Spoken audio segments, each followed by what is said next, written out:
Do not file your taxes yet, as yesterday, Tuesday, January the 16th, 2024, Congress announced that they have a last-minute deal that is currently being brokered that will provide hundreds, if not thousands of dollars into the pockets of millions of Americans. Now, take a look at the headlines coming out. Tax breaks for parents, businesses possible in a last-minute deal.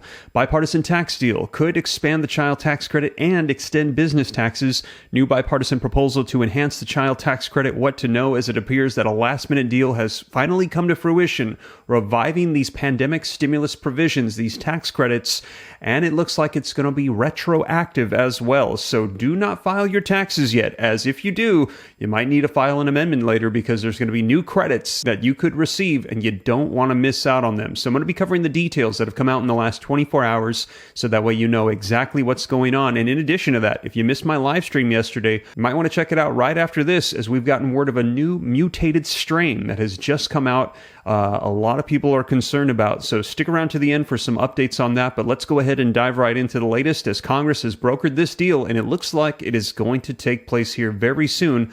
A last-minute tax credit retroactive. So before we dive in, do me a quick favor, smash the like button. Just takes a second to stay up to date. It's totally free. Why not? Hit the subscribe button, turn on that notification bell, and to stay connected off of social media platforms, consider joining the newsletter at www.steveramnews.com. But with that being said, let's go ahead and dive right in. So as always, link in the description below to this article that came out today that says tax breaks for parents, businesses possible in a last-minute deal. And as I mentioned, this just came out yesterday.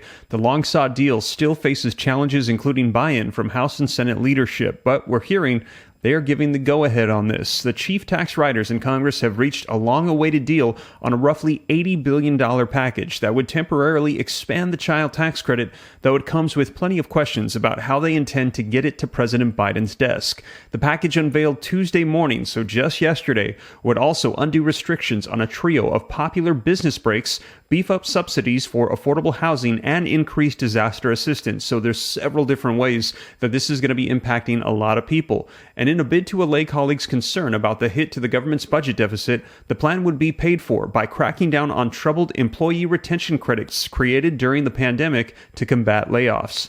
The deal would end additional applications for the credit, originally intended to be allowed through April 15th of 2025 at the end of January. The package would also slap significant heftier fines on promoters who marketed fraudulent credits up to $200,000 or more. It also includes provisions giving Taiwanese semiconductor companies operating in the U.S. relief from tax problems created by a lack of tax treaties between the two countries.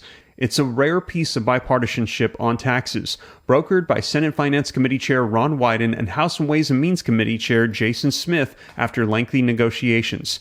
15 million kids from low-income families will be better off as a result of this plan, and given today's miserable political climate, it's a deal to have this opportunity to pass pro-family policies that help so many kids get ahead, said Wyden in a release announcing the deal. Smith said the legislation provides greater tax relief, strengthens Main Street businesses, boosts our competitiveness with China, and creates jobs. We even provide disaster relief and cut red tape for small businesses while ending a COVID-era program that's costing taxpayers billions in fraud.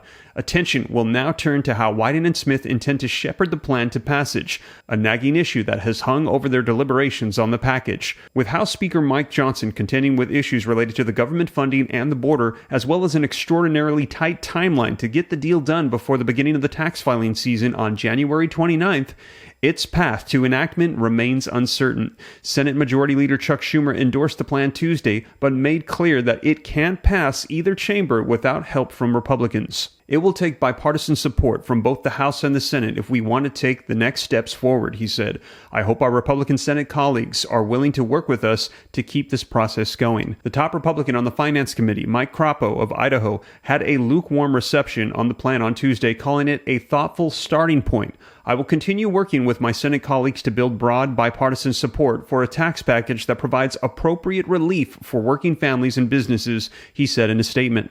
There's not enough time nor inclination among party leaders to piggyback the plan on a continuing resolution needed to keep the departments operating beyond January 19th, but it may be too long to wait for longer-term budget legislation likely to be needed in March, so there is not a whole lot of time to get this done. Eager to get the package into law before January 29th, lawmakers have been eyeing a possibility of passing it as a standalone measure, something that is relatively rare for a tax bill. Now let's take a look at this article that came out from ABC News yesterday that says, "What's in the new proposal?" While the proposal is not a return of the expanded child tax credit implemented by Biden in 2021, lawmakers say that it would make the program more generous, especially for low-income households. According to the framework, the maximum refundable portion of the child tax credit would increase from the current level of $1,600 per child to $1,800 in the tax year 2023 and $1,900 in 2024, and then $2,000 in 2025. So this will gradually increase, and this is retroactive, as I mentioned. So this will be applied to your taxes if passed in last-minute legislation. It would also change the way that the credit is phased in to ensure benefits are applied fairly to families with multiple children. And just to clarify, this is not as large as we had seen during the pandemic. They could not come to an agreement for that much funding. However, it is going to be increased from what they currently have it at. So this does equate to more money in the pockets of parents, and also we're hearing businesses if this is passed. Other changes include adjusting the credit for inflation starting in 2024 and allowing parents to use current or prior year income to calculate their credits. The Nonpartisan Center of Budget and Policy Priorities, in a report released on Tuesday, said the changes would allow a single parent with 2 children who earn $13,000 to see a credit double in the first year, or a married couple earning $32,000 to see $975 in gain. The CBPP estimated overall the change could lift as many as 400,000 children above the poverty line in its first year alone, and 500,000 children or more when fully effective. Now, again, just to clarify, this is breaking news that had just come out yesterday, as they're saying that they have an agreement.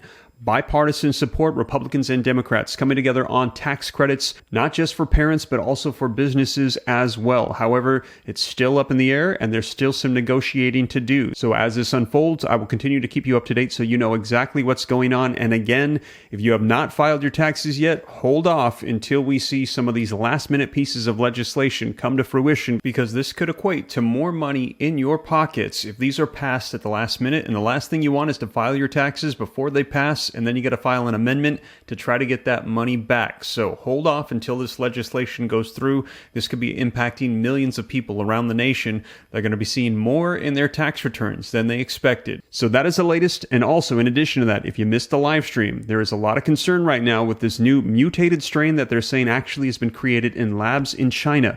Now, to get the latest information on that, be sure to check out this video right here next, as I covered it for you as soon as it came out. And like I said, as more comes out, I'll be sure to keep you up to date here on the channel. But with that being said, you guys, thank you so much for joining me. I'll catch you in the next one. Take care. God bless. This is Steve.